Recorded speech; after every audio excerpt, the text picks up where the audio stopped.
ಮಹಾಭಾರತದ ಅವಳಿಗಳು. ನಕುಲ ಮತ್ತು ಸಹದೇವರ ಅಜ್ಞಾತ ಶಕ್ತಿ ಮತ್ತು ಸೌಂದರ್ಯ. The untold story of Nakula and Sahadeva. ನಮಸ್ಕಾರ ಸ್ನೇಹಿತರೆ, ಮಸ್ತ್ ಮೀಡಿಯಾ ಯೂಟ್ಯೂಬ್ ಚಾನಲ್ಗೆ ಸ್ವಾಗತ ಸುಸ್ವಾಗತ. ನಾನು ನಿಮ್ಮ ಮಹೇಶ್. ಮಹಾಭಾರತ ಅಂದ ಕೂಡಲೇ ನಮಗೆ ನೆನಪಾಗೋದು ಅರ್ಜುನನ ಶೌರ್ಯ, ಭೀಮನ ಬಲ ಮತ್ತು ಯುಧಿಷ್ಠಿರನ ಧರ್ಮ ನಮಗೆ ನೆನಪಾಗುತ್ತೆ.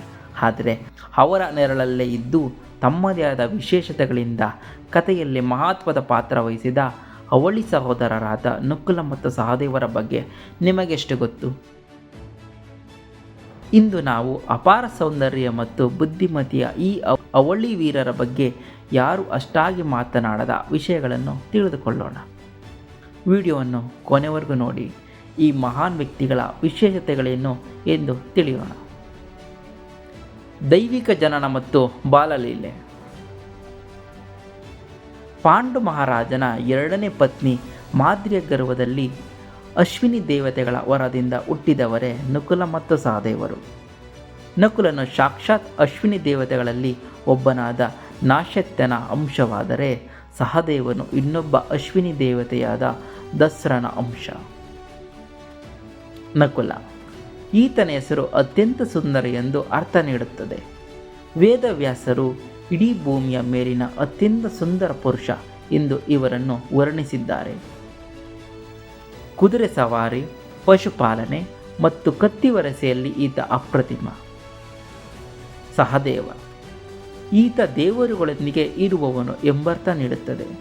ಇವನು 5 ಪಾಂಡವರಲ್ಲಿ ಅತ್ಯಂತ ಬುದ್ಧಿವಂತ ಮತ್ತು ಜ್ಯೋತಿಷ್ಯ ಶಾಸ್ತ್ರದಲ್ಲಿ ಅಪಾರ ಜ್ಞಾನಿಯಾಗಿದ್ದ. ಭವಿಷ್ಯವನ್ನು ಗ್ರಹಿಸುವ ಶಕ್ತಿ ಇವನಿಗಿತ್ತು.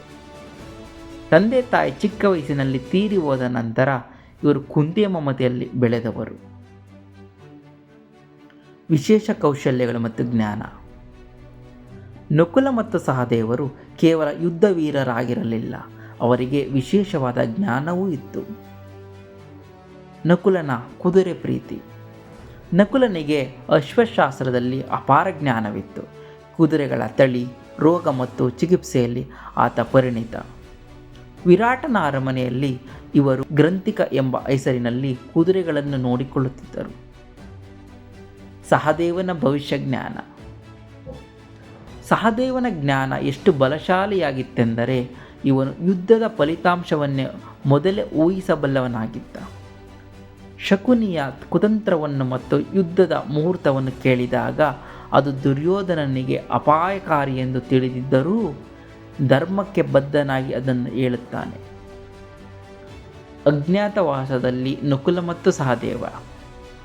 ಅಜ್ಞಾತವಾಸದ ಸಮಯದಲ್ಲಿ ಸಹದೇವನು ತಂತಿಪಾಲ ಎಂಬ ಹೆಸರಿನಲ್ಲಿ ಗೋವುಗಳ ಪಾಲನೆ ಮಾಡುತ್ತಾ ಅಡಗಿಕೊಂಡಿದ್ದ. ನಕುಲನ ಸಾಧನೆ. ಇವನು ಯುದ್ಧದ 17ನೆಯ ದಿನ ಶಕುನಿಯ ಮಗನಾದ ಉಕೂಲನನ್ನು ಮತ್ತು 18ನೇ ದಿನ ಕರ್ಣನ ಮಕ್ಕಳಾದ ಯುಷೇಣ, ಚಿತ್ರಸೇನ ಮತ್ತು ಸತ್ಯಸೇನರನ್ನು ಸಂಹರಿಸುತ್ತಾನೆ. ಕತ್ತಿವರಸೆಯಲ್ಲಿ ಇವನನ್ನು ಮೀರಿಸುವವರು ಯಾರೂ ಇರಲಿಲ್ಲ. ಸಹದೇವನ ಪ್ರತಿಜ್ಞೆ. ದ್ರೌಪದಿಯ ವಸ್ತ್ರಪಾರಣದ ಸಮಯದಲ್ಲಿ ದುಷ್ಟ ಶಕುನಿಯ ಮೋಸ ಮತ್ತು ಕುತಂತ್ರವನ್ನು ಕಂಡು ಸಹದೇವನು ಆ ಶಕುನಿಯನ್ನು ನನ್ನ ಕತ್ತಿಯಿಂದ ಸೀಳುತ್ತೇನೆ ಎಂದು ಘೋರ ಪ್ರತಿಜ್ಞೆ ಮಾಡುತ್ತಾನೆ. ಯುದ್ಧದ ಕೊನೆಯ ದಿನ ತನ್ನ ಪ್ರತಿಜ್ಞೆಯನ್ನು ನೆರವೇರಿಸಿ ಶಕುನಿಯನ್ನು ಕೊಲ್ಲುತ್ತಾನೆ. ಸ್ವರ್ಗಾರೋಹಣ ಮತ್ತು ಪತನದ ಕಾರಣ. ಮಹಾಭಾರತದ ನಂತರ ಪಾಂಡವರು ಸ್ವರ್ಗಾರೋಹಣಕ್ಕಾಗಿ ಹಿಮಾಲಯದ ಕಡೆಗೆ ಪ್ರಯಾಣ ಬೆಳೆಸುತ್ತಾರೆ.